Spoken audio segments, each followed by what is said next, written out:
Well, I think that Henry, and the follow-on from Henry's point in relation to the Hunt report, in a sense, what Hunt recommended is really happening because there are no powers been involved here.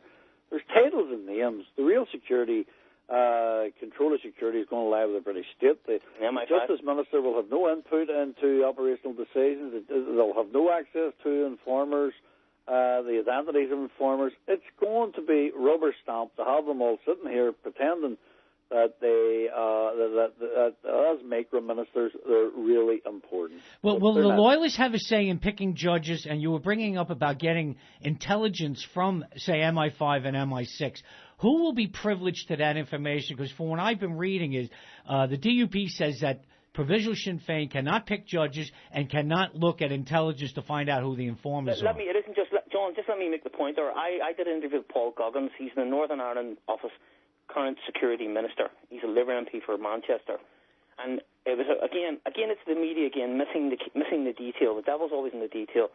Doug Goggins confirmed to me that no minister, whatever party they're from, will see high-grade classified information about informers in Northern Ireland. Issues of, in quotation marks, national security would remain with the British state at Westminster. And that's pretty important, you know. And again, it's an example of what the devolution of policing justice actually means, and it's also an example of the way the media misses the fine detail in all of this, and therefore distorts the picture. So essentially, it's no change. Cosmetic change. I mean, but in the end, you know, the budgets, the control over MI5 and the control over classified intelligence material will remain in the hands of London. But isn't that the transfer in microcosm? The real authority always stays in the hands of London, and in fact, they say, here is your budget. Go spend it however you will, but this is the budget.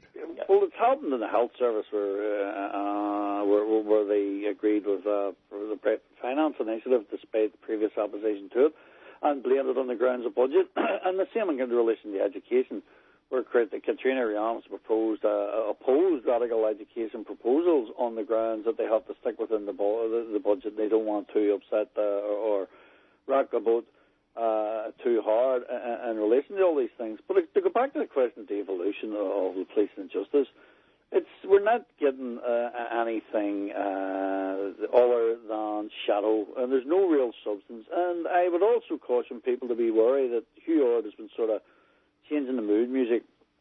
And after the collapse of the Robert McCartney trial, the collapse of the Northern Bank robbery, where Chris Ward was held on the sort of ridiculous evidence, and the collapse of the Oma bomb trial, Hugh Ord has been pushing for less restrictions. And in a situation where Sinn Féin can be effectively relied upon to not oppose anything that the British government does, if it gives Sinn Féin assurance on, then we can see the situation actually getting worse from what it is. We can see the likes of people such as the Hoey people, the Oma bomb people.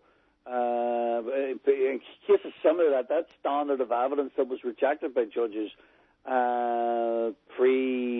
say 19 or 2008, that standard of evidence, the poor standard of evidence in the Chris Ward Northern Bank trial, the poor standard of evidence in the McCartney murder trial, that will start to be accepted because there'll be less constraints put on the police if Hugh Ord gets his way. I mean, he'll set the agenda for the next chief constable. So I would say that rather than the transfer of police and justice powers to the north of Ireland meaning any substantive improvement, I think we should be looking at the diminution in human rights legislation and human rights protections that's going to result from the current situation.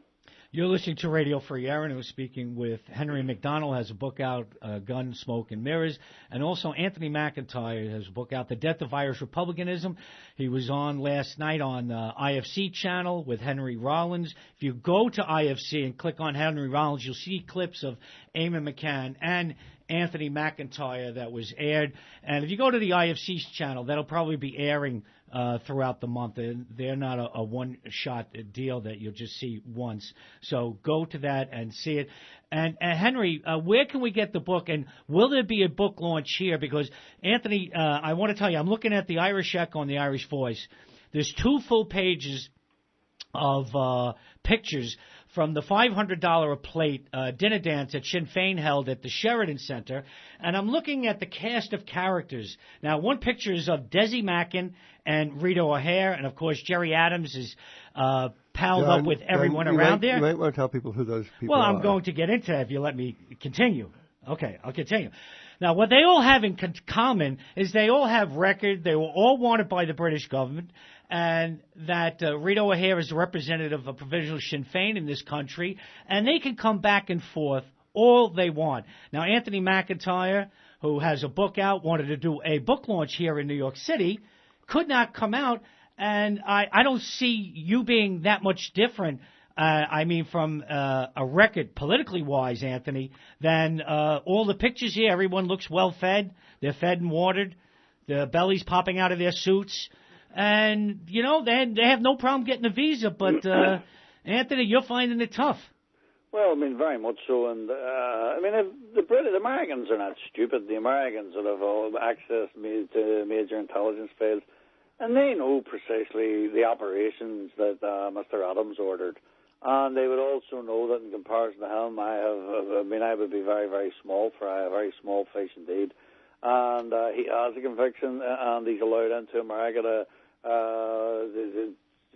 spout utter nonsense.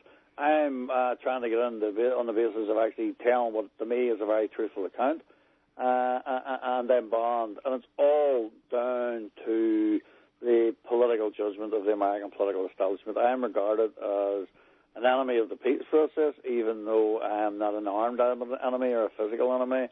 And I had long since given up the armed campaign long before Sinn Fein had given up on it, because we have to bear in mind that Sinn Fein up until 2005 were effectively their leadership made up the IRS Army Council. And according to Bertie Ahern, I have no reason to doubt him, the key members of the Sinn Féin leadership were involved in the decision-making process in relation to the robbery of the Northern Bank. Yet they can continue to get into America, and I am totally unable to. And actually, it's interesting. Desi Mackin has a conviction for killing a British soldier. He talked about it in an American courtroom, said, I was a member of the Irish Republican Army. Rita O'Hare escaped on bail after she was charged with possibly colluding in the killing of a British soldier. So they was heavy charges, but didn't seem to keep them out of the United States. No. And Henry, to come back to you, where can we get your book? And well, probably from online, which is Gillan Macmillan, the famous Irish publishers, great publishing house. www.gillanmacmillan, that's GILLANMACMILLAN.IE. Gillan Macmillan, that's where they're selling it. And I do fully support Anthony's right to go to the United States. He's an American partner. I mean, he's able to go and see his in-laws as much as anything else. I think it's ridiculous. How much coverage are you getting, Henry, on RTE, the BBC, or just the papers? Okay, well, I'm going on the BBC Religious Affairs program tomorrow, ironically. And here's one very interesting thing, John. In all the programs I've been on, and all the radio stations I've been on, Sinn Féin have not put anyone up against me. The producers keep telling me they've asked, members of Sinn Féin, they've asked people who are sympathetic to them in the media, and nobody has come forward to sit down in a studio and confront what I'm saying. But, Henry, that's very consistent. When Ed Maloney came out with his book, A Secret History of the IRA, it was just dodged. It didn't happen. As far as Sinn Féin was concerned. I think that's the policy. The policy is to ignore and quietly demonize. I think that's probably the policy. Now, in relation to Ed's book, I mean, Jerry Adams put it down after 25 pages. He says it was telling lies about him. Apparently, Ed had said he was in the IRA.